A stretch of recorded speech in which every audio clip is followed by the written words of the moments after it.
Welcome to the Beverage Clique Podcask, discussions revolving around drinks with an Asian perspective. I'm your resident host, Sean O, certified beverage specialist and co-founder of the Beverage Clique Academy in Singapore. And here is this month's episode. Hi, welcome back, drinking comrades, and I'm your co-host, Sean O, from the Beverage Clique, and welcome to the Beverage Clique Podcast. Now, today we are still in Munich. We're still on course for our Beer Sommelier program. For this episode, we have Mr. Diego Boccio. Boccio, sorry. I knew my common mistake. Yeah, when I did the other podcast with the rest of them, it was all the same. My pronunciation was all off. You are the founder of a Italian Craft Beer Brewery, yes? Yeah. First of all, thanks for having me, and my big pleasure. And I'm the co-founder of an Italian brewery in northwest Italy, in Alessandria. It's a small town in between bigger towns, Milan, Turin, and Genova. It's in the middle of a wine region, so we are not a big consumer of beer in Italy, and in that part of Italy even less. But this was what I wanted to do. Yeah, I figured that part of town or the part of the country is usually more famous for wines, right? Piedmont. Yeah. And your brewery's name is called Canediguerra. Canediguerra, yes. Canediguerra. Yes. I have that on my, but in case I mispronounce it again, that might not be very nice. That's not easy to pronounce. Yeah. So, let's just talk a little bit more about how you got into beer. I got into beer because of it was my passion. Passion as a consumer. I traveled to US many times at the beginning of the year 2000, and I fell in love with craft beer from there. And also with the marketing they were doing. They were already years ahead of what was happening in Italy. Craft beer in Italy started in 1996, I think, but it was a complete different story. So it was a Belgian-oriented kind of brewing and bottle fermented beer. And also there was this idea that craft beer was something, a niche product and should have been kept in a niche. Yeah. So I like the idea of a wider, let's say, market, to open up to a wider market, to have easy drinking craft beer for Italian market.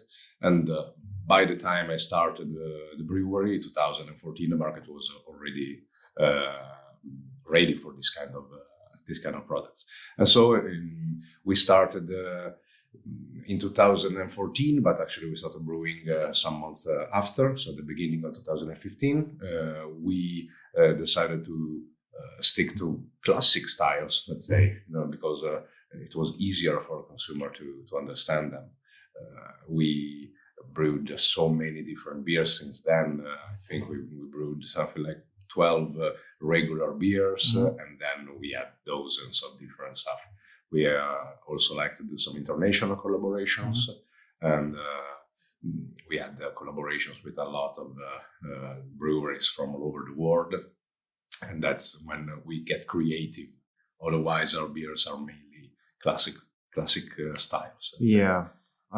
Just to give the listeners some context, bottom fermented is mostly all like lager beers, right? It tends to be more. No, bottom fermented are mostly top fermentation beer, bottom fermentation beer, because of the yeast you added at the end. So right. Even bottom fermented beers from the beginning of Italian craft beer were actually bottom fermented.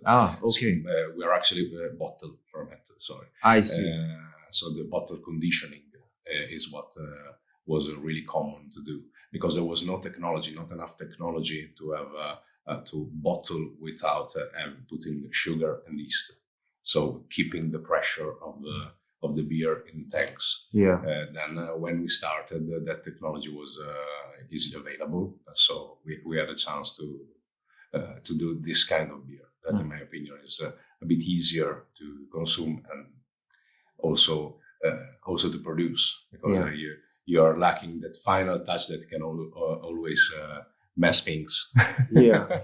This sounds like something that you always wanted to do. Was it always something that you wanted to do? Or? No, I mean, I had a clear idea of what was a clear concept of what was craft beer for me, and it was not the very thick, turbid, warm temperature stuff that we were accustomed at the beginning of 2000. But I had many different experiences before, and I love food, I love beer, I love wine, so this came natural. Yeah, I mean, I've had some of your beers, and I think they're fantastic as a craft beer. Is the market, so most of your beers are going into domestic market, I suppose? Yeah, almost 90%. 90%. Selling it in Italy. And what about other parts of Europe? Then? Other parts of Europe, we are selling in almost every big European country. We are selling in Spain, France. We used to sell in UK as well, but after Brexit, it's a bit more difficult. Yeah. Northern Europe is a good market. Then we had some experiences with Russia, China. Okay.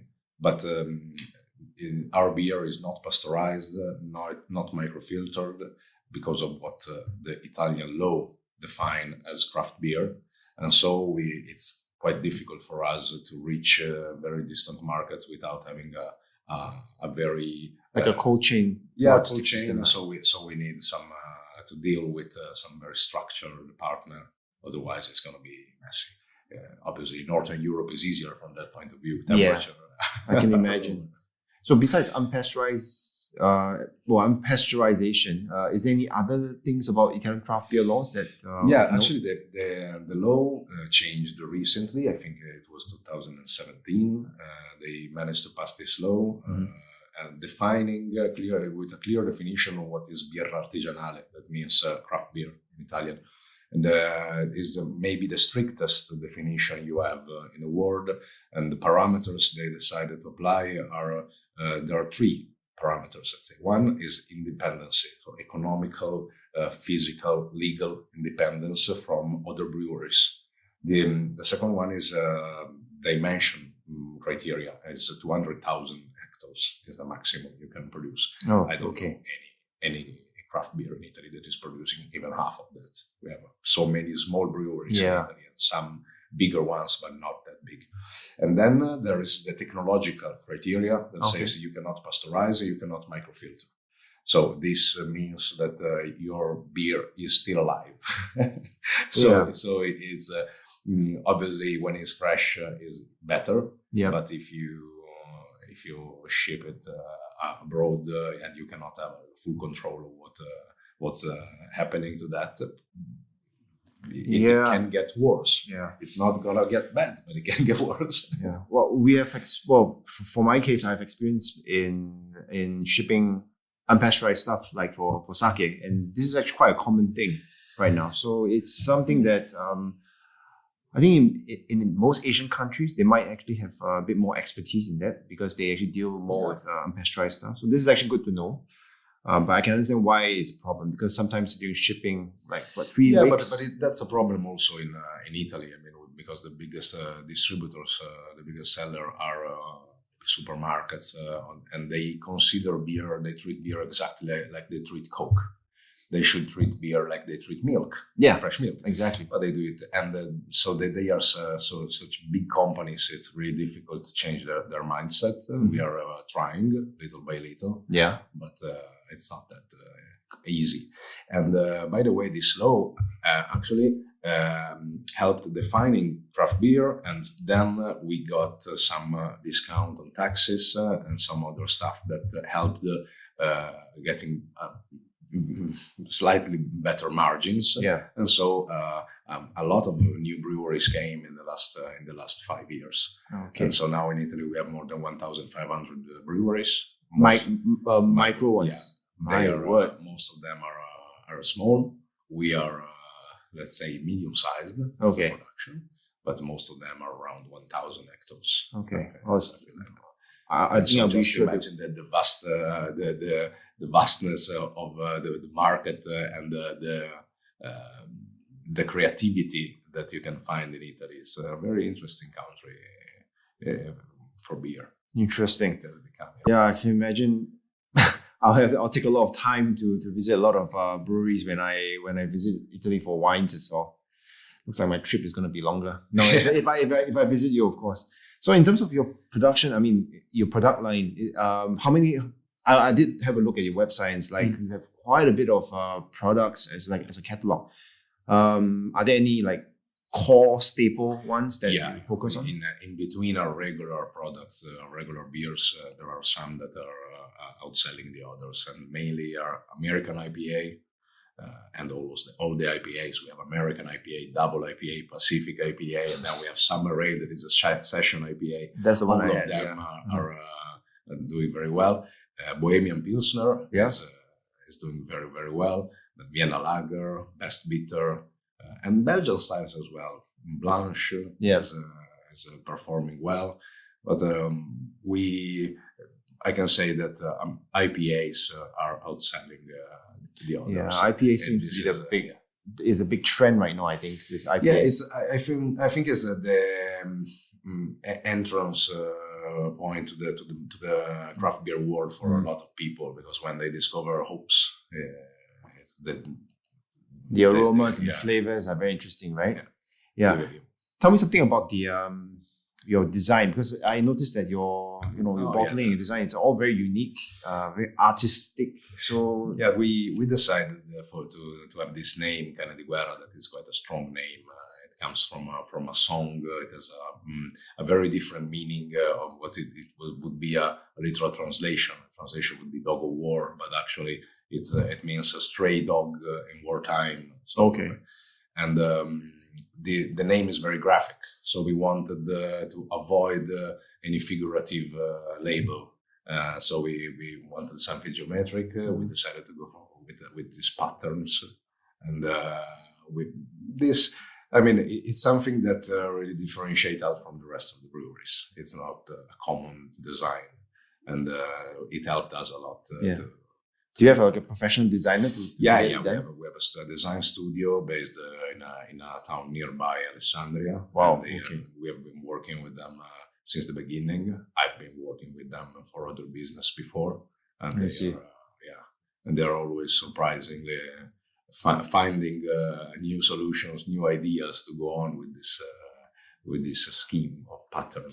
Yeah, I mean, I think it's for me. It wasn't just about the flavor, but what was eye catching was the design of it. Thank you. Yeah, I mean, if I looked at like US craft beers, they have very flashy, very big, loud designs. For your case, it was minimalistic, but yet very. It still had that touch that I kind of like. It helped us a lot, and also we decided not to have fantasy names on beers. So our core line, core range is just made of beer with the name of the style. Yeah, so American IPA, Bohemian Pilsner, and so on. What about seasonal beers? Did any seasonal beers that still exist, or they didn't really work? We have two seasonal beers. It's basically summer ale and winter ale. So summer ale is a session IPA, and winter ale is a 10 ABV dark beer with cinnamon and barrel aged. So this is barrel aged. Because we also on special beers, we also have an experimental range of beers. It's called the Object. Yeah. So every beer has got a number. We have the last one is the 7th one we produced. We make one every year, and on experimental beers we are far more creative. We try to do different recipes. We barrel age. We use fruit. We use other stuff, and then we have collaborations. So collaboration brews are we do 4 or 5. It depends per year. Then during COVID, we didn't have a chance to do many collaborations. Yeah. This year we did 8, maybe 8 collaborations. Wow. Okay.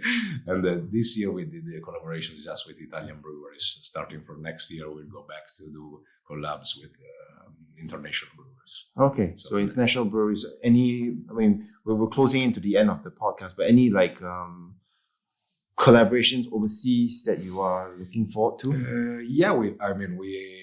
We're gonna go to Serbia. We're gonna go to Lebanon for sure, and Lebanon. Yeah, Lebanon. Okay. And I'm looking forward also to have a collab in Japan.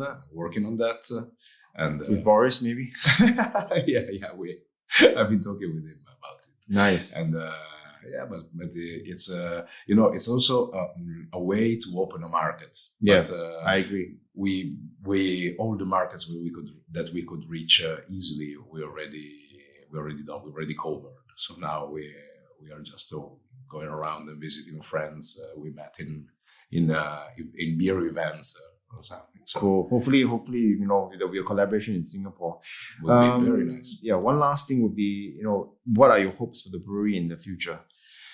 I mean, I just hope that the market share in Italy of craft beer is going to increase, and so that things will be easier for all of us, all of the 1,500 breweries, because as you know, in beer production, if you reach your production capacity, if you fulfill your production capacity, that's much better. So we still have 20-30% margin of increase in volumes, and my hope is that the consumption increase, the market share increase, so that we'll have this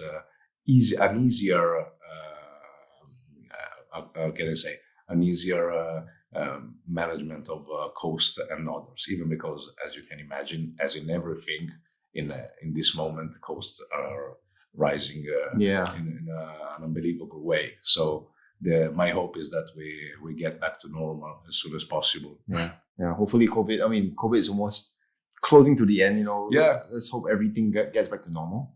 Okay, I guess that's a good time to wrap up this month's episode, and it's also time for us to go back to our lesson.